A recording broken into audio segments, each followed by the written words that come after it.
So I often get a lot of questions about what gear I use in my home studio here. What camera, what mic, what lights, what fancy tools I use for live streams to do cool effects like this, or sound effects when I make dad jokes like that. So in this video, I'm gonna give you a quick tour, and I was gonna wait on this because I am building a new home studio office, but for right now, I'll at least give you the snapshot of what I'm using. And we'll start with the camera. Now, what you're seeing right now is a high definition camera. This is a Canon EOS R. It has a wide angle zoom lens. However, there's a bundle option that has the camera and the lens together, which is a different lens that you can zoom in and out of. I would actually recommend getting that. That way you don't have to buy any fancy attachments. So that's, and by the way, this is all going to be linked below, so you can check that out. But the Canon EOS R is a great option, although there's some other ones as well. In fact, what you're seeing over here, while the quality looks a little different, most Logitech webcams are awesome as well. Logitech is the brand that I trust and use for webcams.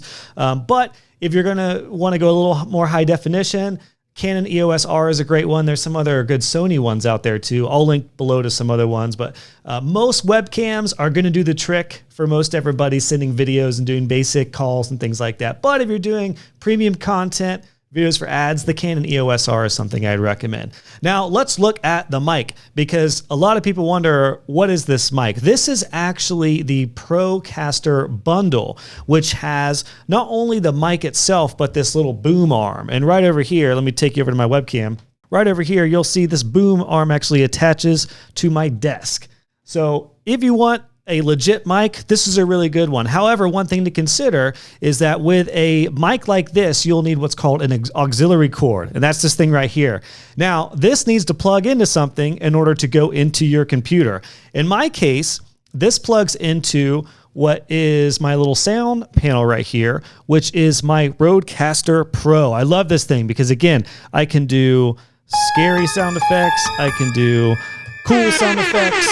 Again, my personal favorite, some dad jokes. You can load different sound effects on there if you want to. It's really cool. It's kind of like a mixing board. I would only recommend getting that if you're doing live streams or really advanced type of video calls or things like that, and having a mic like this. In most cases, a mic like this over here is going to be just fine. This right here is a Blue Yeti microphone. The cool thing about this is it's USB, which means it plugs right into your computer. These are way more affordable. They sound great. I use this for over half of the tutorials that you see on my YouTube channel. They were done using this mic right here. So in most cases, a Blue Yeti mic is going to be fine. However, if you want to go a little higher quality, an auxiliary mic like the Procaster with the bundle or some other options I'll link below are a great option for you. Now, before we talk about lighting, what about these fancy effects like you see here? Or again, like you saw me go to this camera over here. That is using a little device called a Stream Deck. And the Stream Deck is really cool. Let me show it to you right now. Damn it. I may have just broke it. Anywho, the Stream Deck right here, this thing's really cool. There's some options that have more buttons, but this literally gives me the ability to go in between scenes and things like that, which is really, really cool. Let's say, I'm gonna be back in a second. I do this for live streaming and stuff, and it ends up being really cool. It always gets great responses.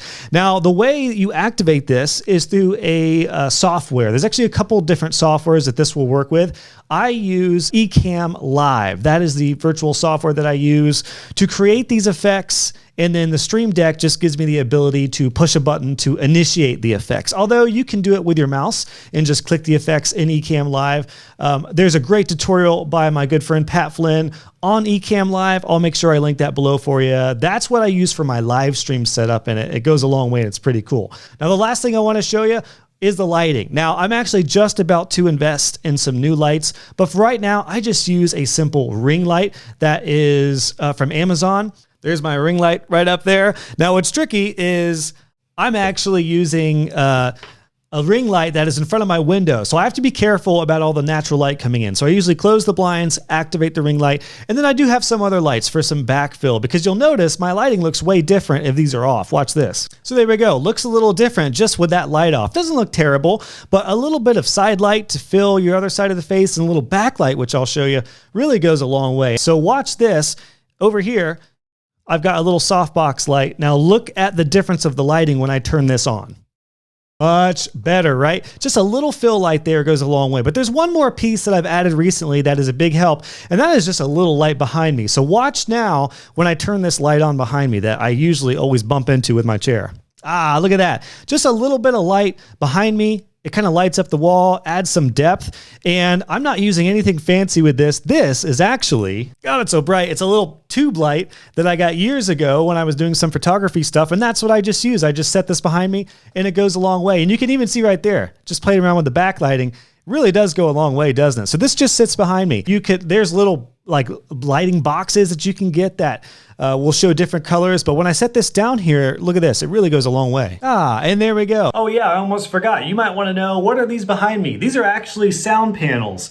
They do help reduce the sound a little bit. They do cost a little bit. There's cheaper options, but I'll link to below the links to these exact sound panels. The other thing I wanted to make sure you knew about was this little guy right here.